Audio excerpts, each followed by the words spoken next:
My wife's affair with her boss, who's been siphoning off $150, $0 of our inheritance for years, exploded into a nightmare of lies, stolen property, and a court battle over our house and a $300, $0 investment I never saw coming.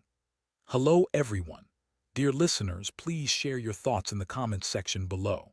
And don't forget to like, share, and subscribe. Now, let's begin the video. Using a throwaway for obvious reasons, with certain specifics modified to preserve anonymity. I never thought I'd be the guy sitting here telling a story like this, but here I am.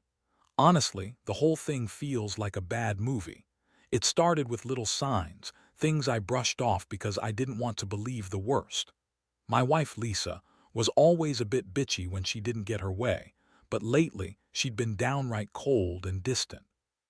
She'd come home late, make excuses about work, and sometimes she'd get defensive if I asked her where she'd been. I figured she was stressed. She's a high-powered executive after all. Still, I had a gut feeling that wasn't the full story. It all changed one night when I caught her phone.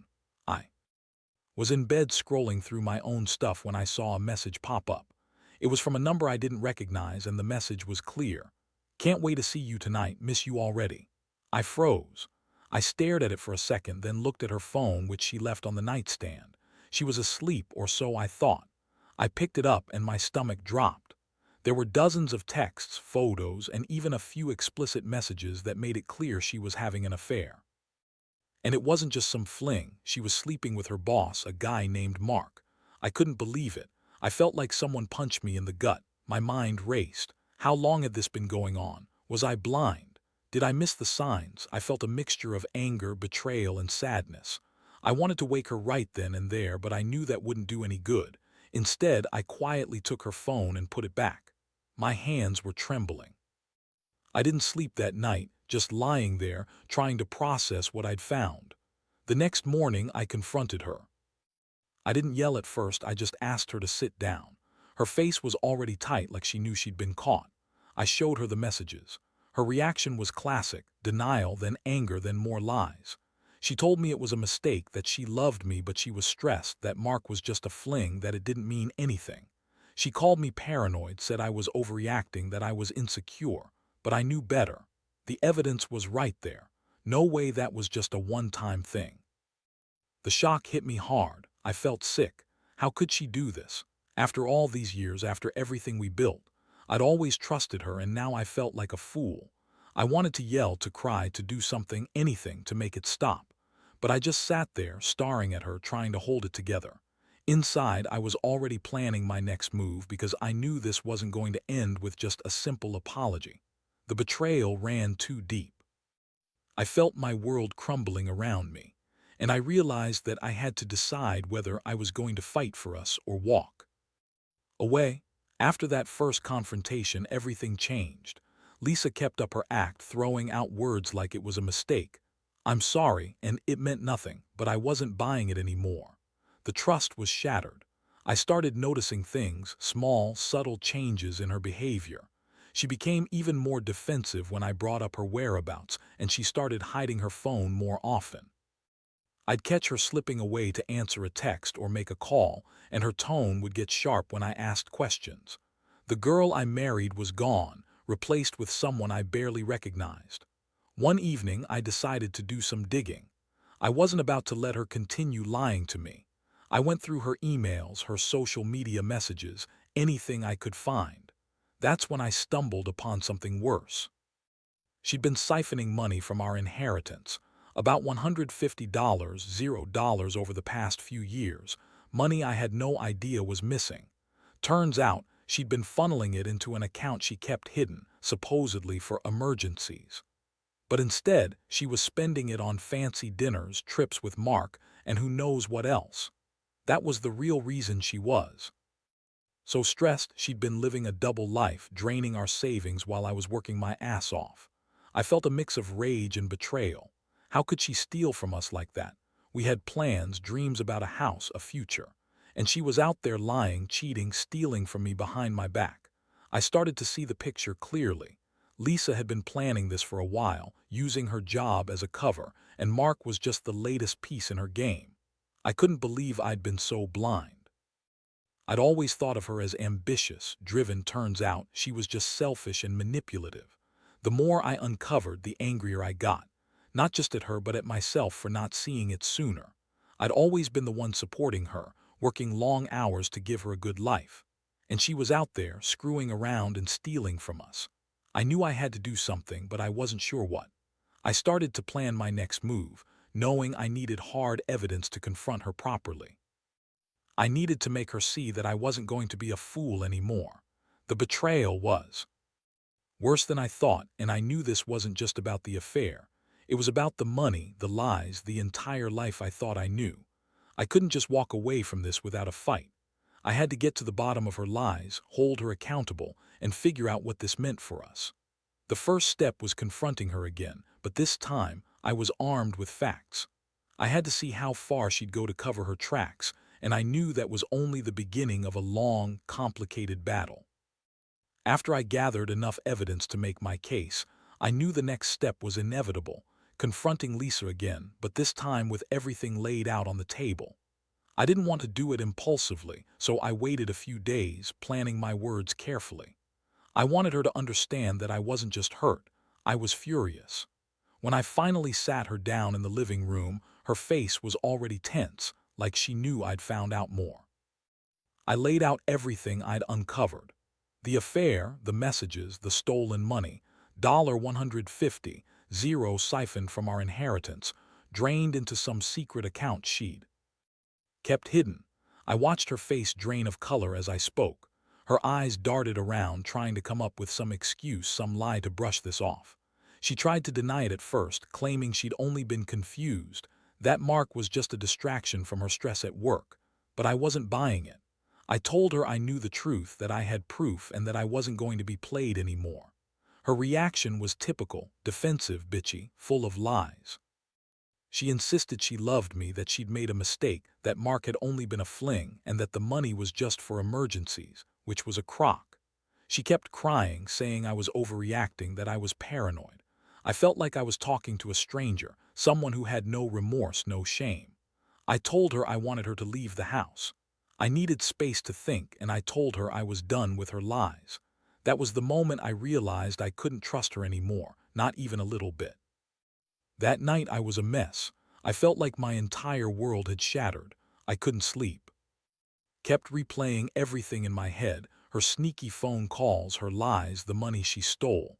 I'd always tried to be fair, to believe in the best of her, but she'd push me past my limit. I didn't want to just get mad. I wanted justice. I didn't want her to get away with it. I started thinking about what I needed to do next, how I was going to handle her, and what this meant for us going forward.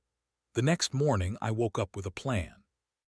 I knew I had to protect what was left, my money, my property, my sanity.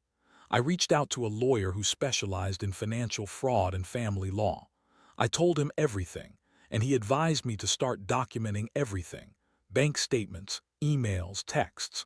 I also decided I'd need to get a court order to freeze her accounts and prevent her from taking any more money. I felt a strange mix of relief and dread.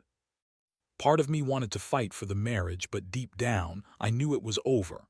The trust was gone, and I wasn't going to let her destroy what I had left. As I sat there, contemplating everything, I realized I was at a crossroads. I could stay and try to fix this mess, or I could walk away and start over. Honestly, I was leaning toward the latter. I'd been betrayed in every way possible, and I wasn't sure I could forgive her, even if she begged. But one thing was clear: I wasn't going to let her get away with it without consequences. I was done being the fool. I deserved better than this, and I was ready to fight for what was rightfully mine. The days that followed were a whirlwind. I moved quickly to protect myself, contacted the lawyer, started the paperwork to freeze her accounts, and made arrangements to have her served with formal notices. Honestly, it felt surreal, like I was watching my life fall apart in slow motion. Every time I thought about Lisa's lies, her cheating, and that stolen money, I'd get this burning feeling in my chest. It was rage, mixed with deep disappointment. I kept asking myself how someone I loved could do something so calculated, so ruthless. Meanwhile, Lisa played her usual games. She was furious when I told her I was taking legal action. She threw tantrums, called me paranoid, and insisted she hadn't done anything wrong. She claimed she was under a lot of pressure, that her affair was just a mistake, and that I was overreacting. She even tried to guilt-trip me, crying about how she was sorry and still loved me, but her tears didn't mean anything anymore. I saw right through her. I knew she was just trying to manipulate her way out of it, but I wasn't falling for it. What really pissed me off was her attitude about the money. She kept insisting she needed it for our future, that she was going to fix everything, but I knew the truth. She'd been siphoning off that inheritance for years, and now she wanted me to believe she was innocent. I was sick thinking about how she'd lied to me for so long, pretending everything was fine while secretly stealing from us. I also found out she'd been spending some of that stolen cash on Mark, fancy dinners, trips, nights out. It was like she'd turned our life into a game, and I was the only one left paying the price. I started to feel numb, like I was just going through the motions, but I knew I couldn't let her keep manipulating me. I had to stay strong, for myself and whatever was left of what we once had. I spent hours reviewing all the evidence, making sure I had everything I needed to prove her guilt if it came to court. I also began thinking about what I'd do if she tried to take the house or any other property. I wasn't going to let her walk away with everything, not after everything she'd done. One day I found myself sitting alone in the house, feeling this weird mix of anger and sadness. I realized how much I'd trusted her, how much I'd believed in us. And now that trust was gone. It was like the floor had dropped out from under me. But I also knew I had to look forward, not back. I couldn't let her ruin me completely. I decided I'd fight for my rights, even if it meant tearing everything apart. I wanted her to understand that you can't just betray someone and expect everything to stay the same. I'd learned that the hard way. Now, I was gearing up for the final showdown, court, legal.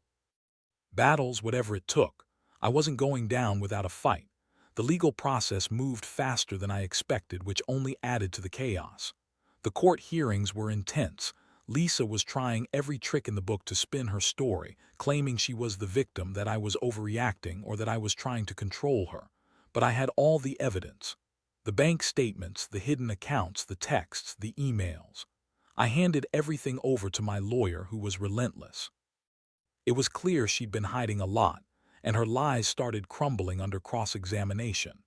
During the hearings, I saw her face twist with desperation when confronted with the facts. She'd been siphoning off our inheritance for years, draining hundreds of thousands without so much as a glance at what it would do to us. The judge wasn't buying her excuses. He saw through her manipulative tone and her tears. The court ordered her to repay the stolen money, and I was awarded a significant portion of our house and assets, enough to start over at least. I felt a strange mixture of relief and emptiness. Justice was being served, but the damage was done. Meanwhile, Lisa's reaction was pure chaos. She yelled, screamed, threw tantrums in court. She called me names, accused me of being paranoid, and insisted I was trying to ruin her. But I wasn't listening anymore. I was exhausted, emotionally drained, but glad I had fought hard. Her bitchy attitude only made her look worse in front of everyone. Deep down, I knew she was going to try to come back, to manipulate her way into some kind of peace, but I wasn't interested. I'd had enough of her lies. Once the court case was settled, I moved out of the house. It was an emotional goodbye. I looked around the place, the memories, the betrayal, the broken trust, and realized I needed to get away. I rented a small apartment nearby and started the process of rebuilding my life. I had no illusions about fixing what was broken. I just wanted to move forward and make sense of everything. I started therapy, talking through the pain, the anger, the disbelief. I knew I'd be okay eventually, but it was going to take time. The hardest part was coming to terms with the fact that someone I loved and trusted could betray me so completely. I kept asking myself over and over, how did I not see it? How did I miss the signs? But deep down, I understood that sometimes people hide who they really are behind a mask. Lisa's mask had finally fallen, revealing a selfish, manipulative woman who was willing to lie, cheat, and steal to get what she wanted. And I learned that in the end, the only person you can truly count on is yourself. I promised myself I'd never let someone like her do this to me again. Now I'm focused on healing, on making sure I never get blindsided like this again. I've learned a hard lesson about trust, money, and the importance of listening to my instincts. If there's one thing I'd tell anyone in a similar situation, it's this: don't ignore the signs. Don't let yourself be fooled by someone's words or tears. Keep your eyes open, protect your assets, and never forget that sometimes the biggest betrayal comes from the people closest to you. Looking back now, I realize how much I underestimated her. Lisa was always the charming, bitchy woman who knew how to spin her stories, but underneath it all, she was just a master manipulator. I kept asking myself how I didn't see it sooner, how I let her pull the wool over my eyes for so long. The betrayal cut deep, but I suppose it had to happen for me to wake up. Sometimes, you need to hit rock bottom to realize what's truly important. This whole experience has changed me in ways I can't fully explain. I've become more cautious, more aware. I don't trust blindly anymore. I've learned to read people better, to listen to that little voice inside that warns me when something's off. I've also come to terms with the fact that some people are just capable of doing terrible things, and the best thing you can do is protect yourself and move on. The money, the house, the years I thought I had with Lisa, they're all gone now. But I also gained clarity. I learned that revenge isn't about hurting her. It's about reclaiming your life, your dignity. I'm not the same man I was when I first found out. I'm stronger, more resilient. And I know now that I can survive even the worst kind of betrayal. If there's one thing I want others to take from this, it's that no matter how much you love someone, you have to guard your heart and your assets. Don't be naive. People can surprise you in the worst ways. Keep your eyes open, don't ignore the red flags, and never let anyone make you feel guilty for protecting yourself. I've learned that lesson the hard way, but I'll carry it for the rest of my life. Now, I focus on rebuilding what I can myself, my future. I know I'll be okay. The pain will fade, but the lessons will stay with me. I'll never forget what happened, but I won't let it define me.